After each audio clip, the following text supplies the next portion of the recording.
It's now live on YouTube, so okay.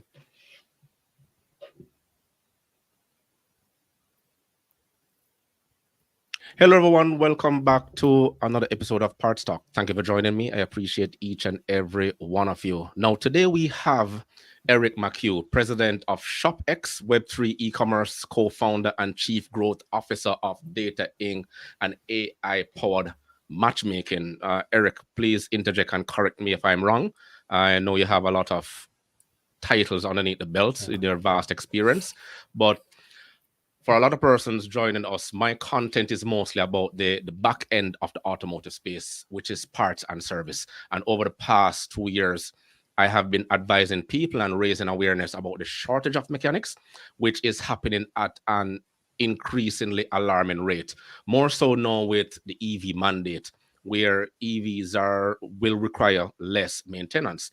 But more so importantly, the pay rate and the pay structure for mechanics is awful and considered quite embarrassing based on the skill set that they have. And they can take their same skill set and earn thousands of dollars and their thousands of dollars of tools which they paid for over a period of time and go to a different sector and earn far more than just being in a shop or a dealership. So now skills trades that young men have to compete with now with the information technology sector and the rise in digital nomads and traders and content creators, influencers. Eric is here at the right time to explain all about the new paradigm and why maybe old men like myself can be educated and hope for the best. So, Eric, welcome and tell us about your business concept, your why, and what have you been doing over the past couple of years? Sure, Chris. And honestly, man, thank you so much for having me. I'm truly grateful. And I'm of the mindset that I think the skills trade makes the world go round. So I think people should be focused on like if we don't have people doing like fixing cars, fixing bridges, construction, the world will literally stop working. So I wanted to say thank you to all the guys working the skills trade. So my why, I think the why behind everyone is super important. So you can break up my why into two parts. So the first thing is, I think people start happiest when they're serving other people. And I think God, the creator of the universe, I think he gives us each individual gifts where I'm the best Eric McHugh in the world. Chris, you're the best Chris in the world. If I try to do you, I can't do you. But if you try to be me, you can't be me. So the best way for us to serve other people is to leverage our personal gifts and talents into companies, creation, skills that serve the collective as a whole. So I have two whys. The first why is I'm trying to raise my own level of consciousness, and the second why is how does me raising my own level of consciousness impact the world in a positive way? The key word being in a positive way, because I believe in karma. But so there are two companies I'm working with, and again, these companies just found me because I was following my intellectual curiosity, and this is where I ended up. So the first company is ShopX Web3 e-commerce. We help Web2 brands monetize in Web3. And my why behind that is overall, my goal is to live a nice, peaceful life. I felt that was more difficult to do if the money system was, I felt, corrupt. That led me to physical gold and physical silver as a potential solution to that. And then that just led me to Bitcoin as a solution, as the next evolution of that. And then ShopX is a way for me to onboard people into that ecosystem at scale. So for example, working like major brands, like let's say we work with a brand like Fox TV. Fox TV uses our products and services. They launch a Web3 product for their customers. The customers want the e-commerce utility with that product. The customer then purchases the product because they want the e-commerce utility. That's a 0 to 1 moment for a lot of people in the space. So it's like, I now have an NFT. Maybe I learn more about it. And the second company I'm working with is Data Inc., and that's the first ever AI-powered matchmaking service. The way this connects with ShopX is I was on a crypto podcast tour a while back. Obviously, drumming up attention for a crypto project is a good idea. I went on this one called The Crypto Economy with a guy named Mark. We kept in touch. We became friends after. And then all of a sudden, this random AI type thing started following me. I found it funny. We hopped on a call, and we're like, okay, let's build this AI-powered matchmaking service because it can do some good in the world.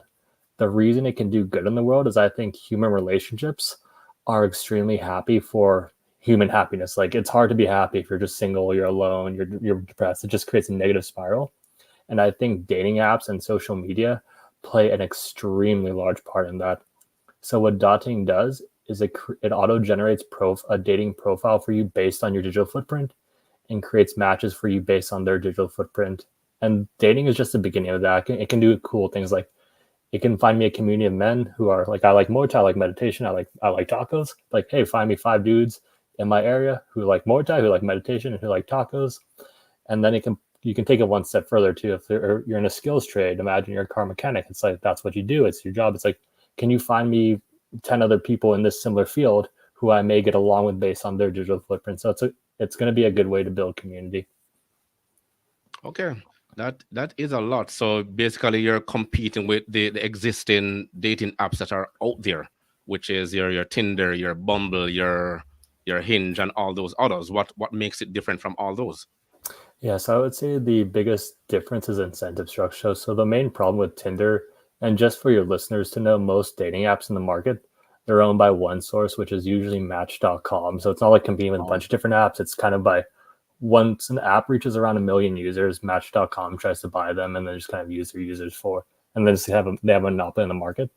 So the biggest problem with dating apps right now are, first off, the top 5% of users get access to everyone on the app, creating a skewed marketplace. The second is, it's just physical based. So it's like hot or not. So it's hard to build an authentic connection based on just like a 1-second scan of a photo.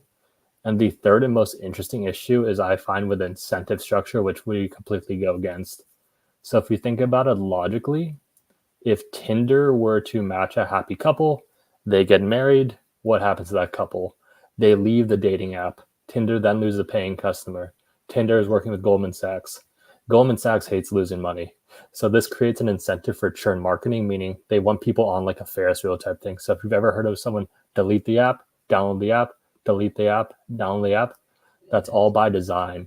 So our goal at dating is to create as many authentic matches as possible. So I link my social media. I get 3 matches a day, not to get overwhelmed. It's like, okay, Ashley, Kimberly, Jane. Jane seems cool. Tell me more about Jane.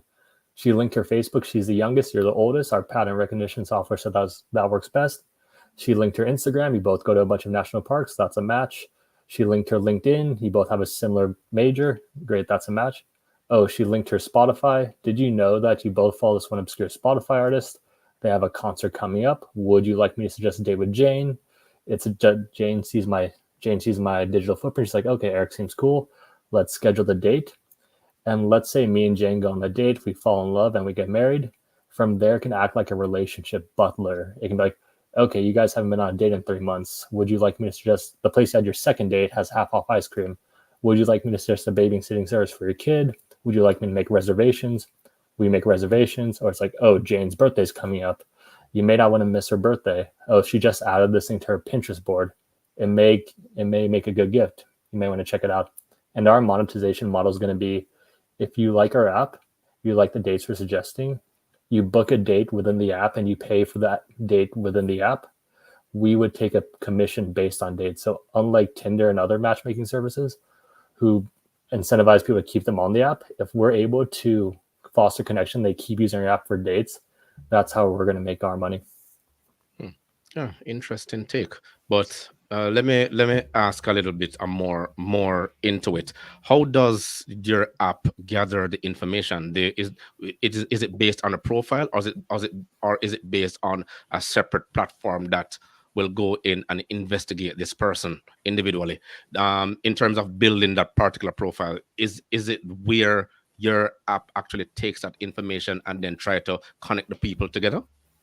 Yeah, so let's say you join the app, you have the option to link your social media, and that's where it would gather the information from. And what AI is good at, it's really pattern recognition at scale. So we get all the data about you, create a profile for you, and then our matchmaking algorithm will work on the back end to match with someone who's similar to you. And the cool thing about this is, again, that's another opposite of Tinder, where it's like, again, data AI is just really good at pattern recognition at scale, so it's going to learn. So the more people on the app saying no, saying yes, it'll know what more people like. And the longer you're on the app, the more likely it is to match you with someone you like. So for example, could show you 3 people. It's like they're similar to you. You say no, no, no. It's like, okay, obviously Chris is into something different. Let me try something different. It shows you a different style match.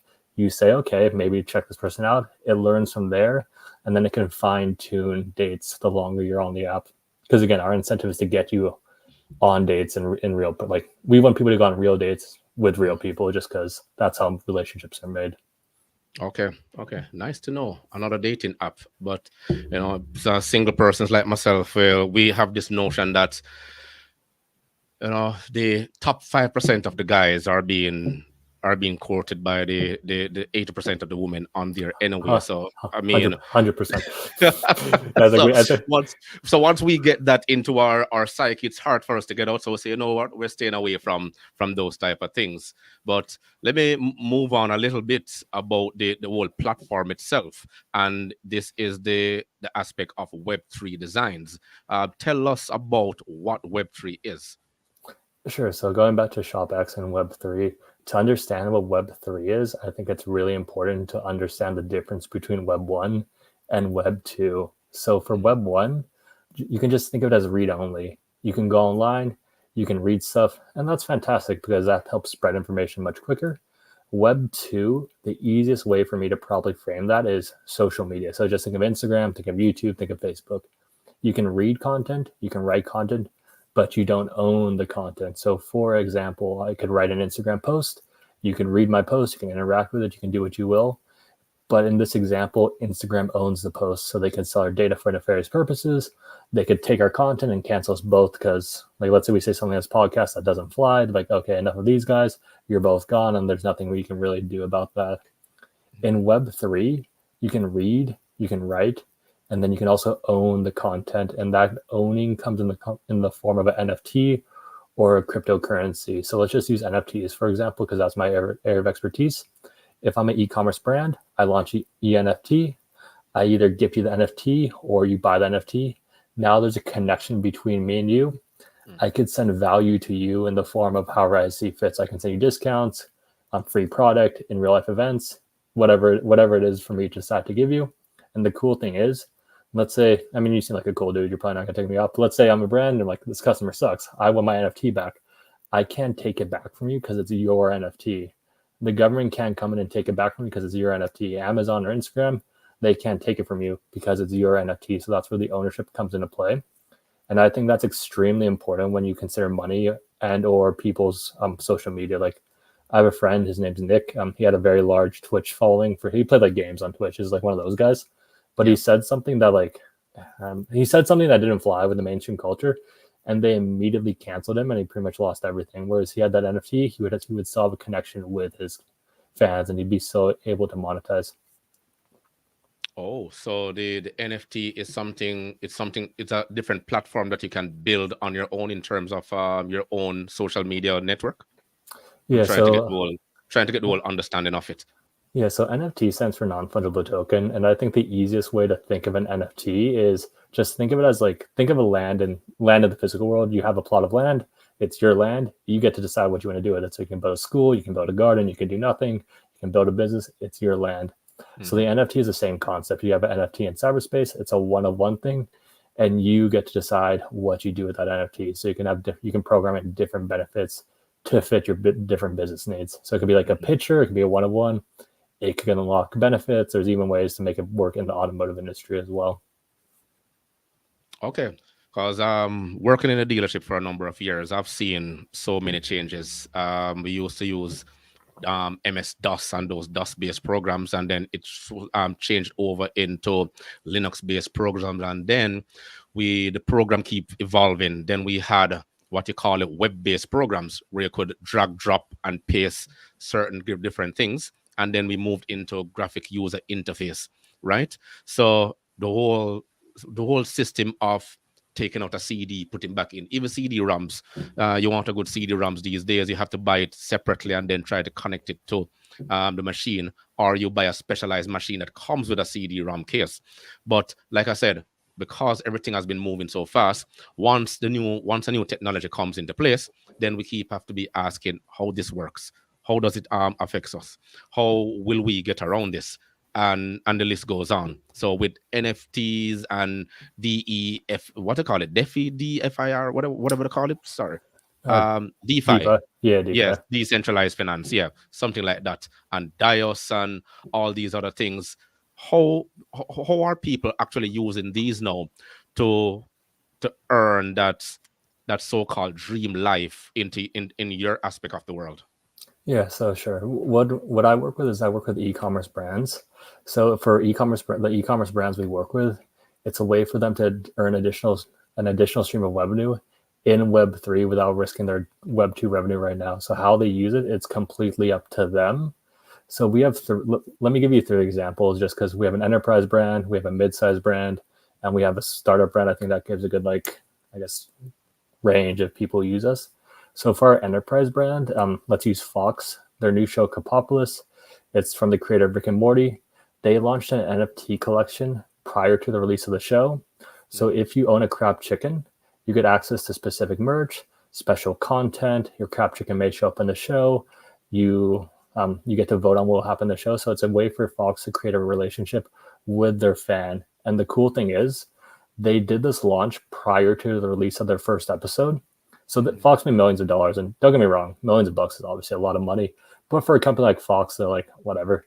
But prior to the release of the show, they already had an engaged audience when they launched their show, and they actually had record numbers for their first episode for the animated series. So this was in part because of the loyalty that the NFT drove.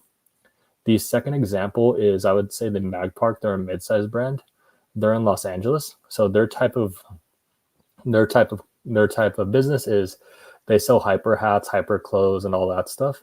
And their biggest issue was whenever they released like a new hat drop, it'd be a limited hat drop. Bots would come up, pick up the inventory in like less than a second, and then the bots would flip the inventory on the secondary market for 10 times the profit. This is resulting in the loyal customers not getting the product. So they were able to launch a gold, silver, bronze style pass collection for around $1,500. And now their NFT holders, they get exclusive access to early products, early discounts, and in real life events with the brand. So the cool thing about this is, let's say I own a Mag Park pass. Whenever they have like a new hat, sometimes I get it early. And this completely stopped their bots. Even during testing, we had a team of like botters try to break the system. They couldn't get through it, and they said our system was better than Nike, which is cool. And on top of that, like another application for NFT, which we're building now, is let's say Nike. Because I just spoke of Nike. There's the ability to attach a NFT to each individual product, making a physical to digital link. And this can apply to cars as well, but let's just use Nike. So for example, Nike, a factory hat comes from the Nike factory. It sells once, twice, 3 times, 4 times. Nike can program in a royalty, so each time that hat is sold, they get a cut, and they get to track all that data all the way down to the customer. But on the flip side, me as purchasing the 4th Nike hat, I can see the exact trajectory of the project, and I can trace it back to the Nike factory, guaranteeing its authenticity. And if you take the metaverse into play, like let's say we become like a Ready Player One type where there's like AR, VR type stuff. If I purchase that hat in real life, there's an ENFT attached to that. That's the perfect 1-to-1 ratio to convert it to the metaverse. So my metaverse avatar could get that Nike hat, and that could give me access to the Nike lounge, and vice versa. I can purchase something in the metaverse. My metaverse avatar gets that. My crypto wallet, it gets that NFT, and then I can use that NFT to claim that in real life product from the Nike store. That's, I guess, that's a one-off. In terms of our small customer bit, like our smallest customer, this is my favorite customer. This is my favorite type of customer, because me personally, I'm after the long tail brands. I think the Nikes, Adidas of the world, they have so much capital. They have so much capital to deploy. They'll figure out every problem because there's still money at this. But for us, we work with Shopify and we work with smaller brands. So there's a dog on Instagram. His name is Husky Jackson. He had an audience, but he didn't have a product yet. And he's a normal guy like me and you. He has like a 9-to-5 job. He's just kind of running his dog's Instagram page. But prior to the release of his product, he launched a NFT collection. He was able to sell out his NFT collection, and he made like $5,000 to $10,000, and he had proof of concept. So people bought the NFT, so he assumed that people had purchased the product. He used that money in Kickstarter fashion to launch his product. And the cool thing is, as soon as he launched his product, he already had an audience to sell to, which is the hardest thing. Like if you're starting an e-commerce brand, the hardest thing to do is get your first customers. But because he launched that before, he already had a customer base ready to go. So he's doing quite well with that. Hmm. Well, I want to go back to all of that, what you just mentioned. There's so many connections and so many interconnections into the NFT and the Bitcoin and the e-commerce and all that. For novice like myself, if I want to learn all of this, how would you go about advising someone to get into this e-commerce trade, Shopify and everything else? Are you asking to get into cryptocurrency or more like launch an e-commerce store? Well, the more of the e-commerce stuff in terms of how does one, say for instance, understand Web3 and what it's all about if you want to get into it? What would be the first step if you want to learn everything? And the cool thing about Web3 is all that information is already out there in the internet. So you just have to have good incentive to enter the space. Like, and again, this is something that the two main reasons Web3 isn't adopted right now is first the user interface. Like if I send my mom to a Web3 product, it's just not ready for her. So there's that. And the second reason is the incentive. So there's really no reason for a lot of people to enter the Web3 space. And this is what ShopX is trying to help by offering brands incentive to enter the space with their customers. So I like to recommend, and this is what I don't give advice on what people should do. Like I said, I can just say what I personally do, what I've seen work for other people, is just buy a small amount of cryptocurrency, maybe sign up with Coinbase, maybe sign up with Kraken, get like $5 worth of Bitcoin, because then you have skin in the game. If you have some skin in the game, you're more likely to learn. And what happens with a lot of people is you buy that small amount, you see the number go up, you see the number go down. Either way, that price draws in your attention, and then you start to learn more about the cryptocurrency, why it matters, why it's important. And as you get a better understanding yourself, you become more comfortable buying more. And if you so choose to, you do. And then once you have that cryptocurrency, of course, you go online, you can Google pretty much any video. There's tons of people explaining it. The best person for beginners is probably Andreas Antonopoulos. So he has lectures on YouTube, on Twitter. Just search his name. It's hard to spell. It's like a Greek name. But he breaks it down for, like, that's who I used when I was a beginner. He broke it down seamlessly for beginners. They're easily digestible content for you. And the cool thing is he's speaking from the heart. The reason he got into Bitcoin is because he's from Greece. So he saw his parents lose all their money because they shut down the bank. So that's what launched him in the space. So you could tell he truly cares about it. So he's a good intro person. Yeah, I've heard it. I've heard it all before. I'm currently looking at some of the videos explaining some of these things, and one thing that came across was the terminology smart contracts. So I'm gonna have to educate myself more on that.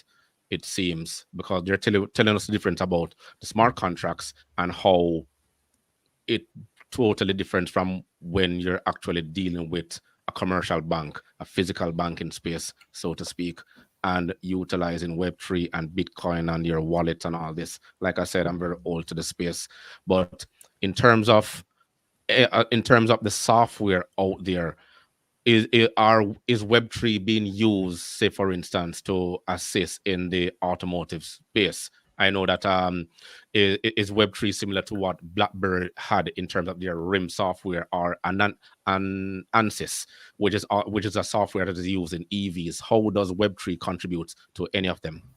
Yeah, so the cool thing about Web3 is it's on the beginning stage. So because Web3 is in the beginning stage, there's a bunch of people trying it. They're trying a bunch of things. Some are failing, some are working. So we're in a big learning experience. But in terms of Web3 assisting the automotive space, there are plenty of possibilities. And this is something ShopX is specifically working on. So we're working on attaching a ENFT to each individual like luxury car, and there are plenty of benefits for this. So first off, if you have cryptocurrency, you want to purchase a luxury car and you don't want to sell for that tax benefit, you can purchase an NFT and that acts as a voucher for that luxury vehicle. Another cool way that this could work is you could attach a NFT to an engine or like a car type thing or like a key type thing. So only the owner of the NFT can operate the car. Another thing is you could attach a ENFT, like the Nike example is let's loosely relate to that. It's like, Nike could track the life cycle of a product. You could attach a ENFT to each individual product SKU or each part for the car. So you as a dealer have a verifiable, like if I'm buying a luxury car, I kind of want to know where every part is. I want to make sure everything's legit, especially if I'm paying top dollar. So you can trace everything back to its originally from, and you can make sure all the parts are working well. And again, in the metaverse type thing, if you buy a luxury car, let's say VR, AR becomes a thing, like I buy a Lamborghini, I kind of would like my Lamborghini in the game. That physical to digital one-to-one connection could work quite well. And again, like we're still figuring it out. So like it's gonna be a fun experience. It's very enlightening to learn all this stuff, especially when you went back to the whole dating app phenomenon. I'm not sure if we need more dating app We people as don't. it is. We Yeah, need people. we need people approaching people in real life, but I don't think that's going to happen anytime soon. I just me personally have the best luck when I do a when I just have good luck because, like, dude, it's not hard. You just introduce yourself, and they're interested, they'll be friendly back. If not, you just move on. But most people won't do that. Yeah, Definitely, because that's where we have it. We have so many people being in us. We're socially awkward today, and even approaching someone, starting up a conversation, they feel uncomfortable just talking to you. yeah. So I don't know where did we go wrong in this space? But social media, as it is, it's easier for someone to sit down and look at their phone all day and just interact using their keyboards and the camera directly in front of them, and that's where we are. It's sad, but that's where we are as a society. But hopefully, I wanted to learn more about what Web3 has to offer, but what in terms of your shop X, I was trying to bring it up right here to go directly into a lot of the things you were talking about, but I'll do it upon editing the video further on. But what are there any other spaces that you're involved in terms of making much more contribution to the technological space? Yeah, so I'm involved with AI and Web3. Those are my main things because I'm passionate about that. And to your point, like, I went over the descriptions of Web3, Web1 versus Web2 versus Web3. I like to joke that Web4 is like a Ready Player One type thing. It's like AR, VR, metaverse, just people just plugged in their goggles. And I think Web5 is where everyone's like, I've had enough of this. I need to go back outside and get some sunlight and like actually interact with people. So I'm hopeful we'll end up there, but I think we're going through that like full just this, it's not dystopian because it is what it is, but that type of lifestyle, just because I think people are scared of rejection, they're scared of interacting with people, and hopefully that's not the case, but I just see that happening. But yes, Yeah. I'm involved with AI. I'm involved with Web3, e-commerce, AR, dating, but I do love the meditation, the spiritual aspect. I love talking about that just because I think that's one of the most beneficial things anyone could do. Well, that's pretty much it. Yeah, nothing fun. Or you're just all work and no play? So my whole life is play. I like to travel. I have tons of friends. I have a very abundant dating life. I read. I play chess. I train Muay Thai during the week, so that's my like weekday anchor. So yeah. Yeah, because I'm looking at it here. I see Fox Media, Mag Park, Vena Sports Impact, Wrestling, Oh, that was a ShopX. cool. That Yeah, was a cool. ShopX. Yeah, ShopX is involved in wrestling. Yeah, so this was a cool pass that they were going to do, but they postponed it because of the whole bear market. So for your listeners, cryptocurrency went through a bear market, which overall is just kind of a buzzkill for everyone in the space. But so what their plan was, they created a NFT collection for each individual wrestler. And so Hmm. upon the launch, the goal was to have like each wrestler have a specific NFT, like Mickey James was the man. Let's use her as an example. She would have had her Mickey James pass. You as a Mickey James fan, you purchase the NFT pass, you get some Mickey James autograph merch, and then you get access to a specific channel where you can actually speak with your favorite wrestler. So it's a good way, and we can expand this from wrestling too. Like, it's a good way for an athlete or celebrity to create that fan base and then actually interact with them on a personal level. So again, it helps build that connection. And the cool thing is, it's a lifetime connection too. So let's say hypothetically, I'm a music artist. It's my first show. You're my homie. You're like one of the 10 people who actually show up to the show. Like, it's me, you and my family. You get that the ticket is either an NFT or I gift you an NFT. There's now a connection between me and you. 20 Yeah. years 20 years later, I'm headlining Coachella.